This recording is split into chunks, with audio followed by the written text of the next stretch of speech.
qu'elle t'a pris pour un fou et que... Mais vous travaillez vachement bien, peut-être t'as vu ça où? Ouais, un cinglé. Faut se dire qu'à ce moment-là, les chers jeunes comédiens qui rêvent d'avoir un agent, ils savent à quel point c'est long, à quel point c'est dur, ne serait-ce qu'avoir une réponse par mail. Et j'envoie pendant, disons, donc de 2016 à 2019, pendant 3 ans, j'envoie des mails genre tous les jours. À tous les agents de Paris, je vise les grosses agences, le truc, personne me répond. Et puis un jour, j'en ai marre, je refais ma bande démo et je vais sur agenceartistique.com, tous les agents listés de A à Z. Et je prends la première dans Arc-en-Ciel, ça s'appelle. Et je clique, je vise pas l'agent principal de cette agence, je vise l'associé, l'assistante, et je m'applique et j'envoie un beau mail, et elle me répond. Déjà, elle me répond. Déjà, je vois un mail avec écrit, elle me répond, la terre s'arrête à ce moment-là. Je suis dans le métro.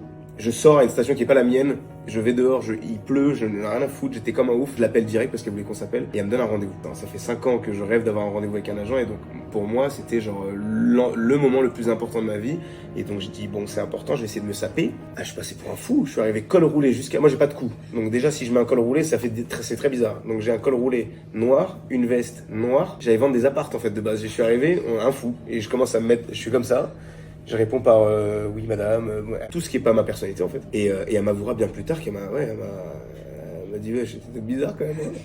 Et ça s'est hyper bien passé. Ça s'est hyper bien passé, c'est toujours mon agent à l'heure actuelle.